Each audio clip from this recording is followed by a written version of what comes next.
महाराष्ट्र में शिवसेना, बीजेपी और एनसीपी के नेतृत्व वाली सरकारें हैं। महाराष्ट्र विधानसभा के लिए चुनाव अक्टूबर 2024 में होंगे और एक बड़ा मुकाबला शिवसेना, बीजेपी, राष्ट्रवादी ग्रैंड अलायंस और शिवसेना उद्धव बालासाहेब ठाकरे, राष्ट्रवादी कांग्रेस शरद चंद्र पवार और कांग्रेस के महाविकास आघाड़ी के बीच खेला जाएगा। दरअसल विधानसभा के सदस्यों की मौजूदा संख्या 288 है और सरकार बनाने के लिए बहुमत के आंकड़े 145 तक पहुंचना जरूरी है।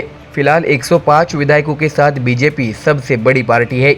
आपको बता दें कि इस चुनावी माहौल में उद्धव ठाकरे पर बीजेपी के एक नेता ने जबरदस्त घणाघाती राजनीतिक वार किया है। दरअसल बीजेपी नेता आशीष शेलार ने कहा है कि उद्धव ठाकरे ने कहा कि महाविकास आघाड़ी का फॉर्मूला है कि वही मुख्यमंत्री होगा जिसके पास ज़्यादा विधायक हो। मुख्यमंत्री पद के लिए जिस पाखंडी भूमिका की तलाश की जा रही थी उस पर अब उद्धव ठाकरे ने अपनी बात रखी है। आपको बता दें कि मुंबई बीजेपी अध्यक्ष विधायक आशीष शेलार ने शुक्रवार को इन शब्दों में ठाकरे की आलोचना की कि मुख्यमंत्री पद को लेकर ठाकरे गुट की तारे जमीन पर आज की सभा में देखने को मिली। उन्होंने ये भी कहा कि उद्धव ठाकरे की पार्टी गद्दार शिरोमणि है। शेलार ने बताया कि उन्होंने यह बयान इसलिए दिया है क्योंकि दिल्ली में बैठक करने के बाद भी उन्हें मुख्यमंत्री पद नहीं मिल रहा है। ये लड़ाई लात घुसों तक नहीं पहुंचनी चाहिए। वे इस बात पर अड़े हुए हैं कि सामने वाली पार्टी को चुनौती देते हुए स्वतंत्र पार्टियों को ताकत दी जाए। आशीष शेलार ने यह भी कहा है कि हम महाराष्ट्र के गद्दारों को रोकने के लिए काम कर रहे हैं। उन्होंने बताया कि उद्धव ठाकरे के मुख्यमंत्री रहते महिलाओं पर अत्याचार हुआ। वह महाराष्ट्र विरोधी है क्योंकि उन्होंने महाराष्ट्र के हित में प्रस्ताव का विरोध किया।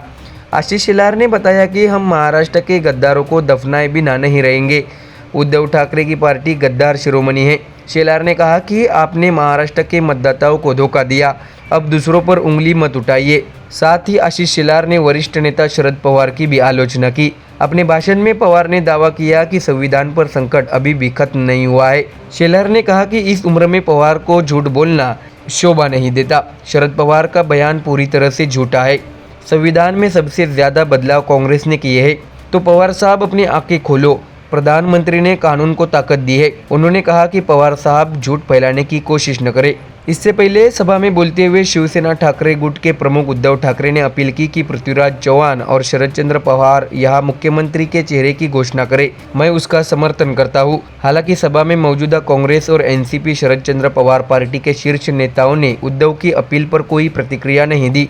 तो देखा अपने चुनाव से पहले अब बीजेपी विपक्ष पर हमलावर हो गई है। ऐसे में आने वाले दिनों में आरोप प्रत्यारोप और भी तेज हो जाएंगे, इसमें कोई दोहराई नहीं है। Bureau report MDR news.